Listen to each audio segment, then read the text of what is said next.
ሰላም ጤና ይስጥልን ክቡራን የዩቲዩብ ቤተሰቦች፣ የሰዓቱን አጫጭር መረጃዎች እየቀርብ ያለው እስከ ፍጻሜው አብራችሁን ቆዩ።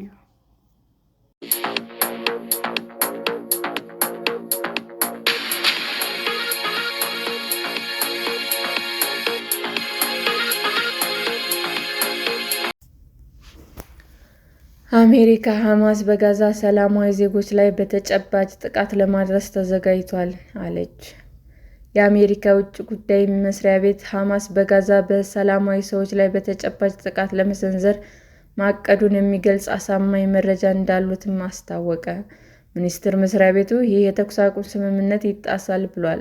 ቅዳሜ ዕለት ባወጣው መግለጫ በፍልስጤማውያን ላይ ለመፈጸም የታቀደው ጥቃት የተኩስ አቁም ስምምነቱን በቀጥታና በከባድ ሁኔታ መጣስ ነው፣ እንዲሁም በድርድር ጥረቶች የተገኘውን ከፍተኛ ውጤት የሚጎዳ ነው ብለዋል።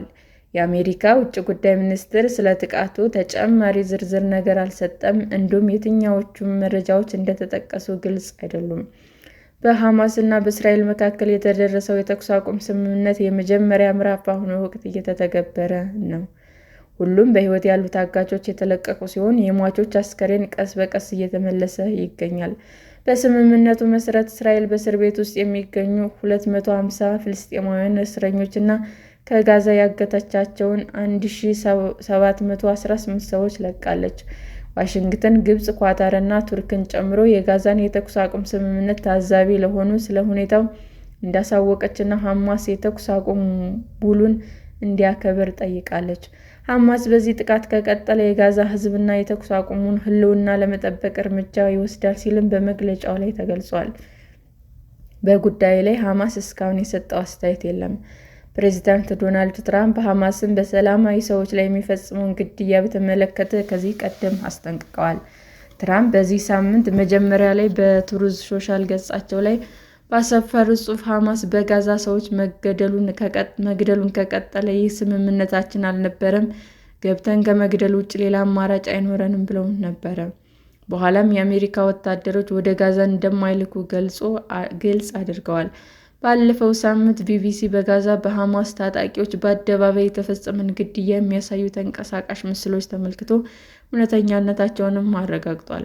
ቪዲዮዎቹ ላይ ብዙ ሰዎች በጠመንጃ ይዘው የሚታዩ ሲሆን 8 ሰዎች ደግሞ እጆቻቸውን ወደ ኋላ ተጣፍሮ ታስሮ አደባባይ ላይ ሕዝብ በተሰበሰበበት ሲረሸኑ ይታያል። ቢቢሲ ጭንብል የለበሱ ታጣቂዎችን ማንነት ማረጋገጥ ያልቻለ ሲሆን፣ ነገር ግን አንዳንዶቹ የሐማስ መለያ የሆነውን አረንጓዴ ጨርቅ ጭንቅላታቸው ላይ አስረዋል። ቅዳሜ ዕለት እስራኤል እስካሁን በይፋ ማንነታቸው ያላየቻቸው 2 የታጋቾች አስከሬን ከሐማስ ተረክባለች። እስካሁን ድረስ ከሞቱት 28 ታጋቾች መካከል የ10ሩ አስከሬን ብቻ ወደ እስራኤል ተመልሷል። ሰላም ጤና ይስጥልን ውድ የዩቲዩብ ቤተሰቦቼ እንዴት ናችሁ? አዲስ ጀማሪ ነኝና ሰብስክራይብ ያደረጋችሁ አበረታቱኝ። አመሰግናለሁ።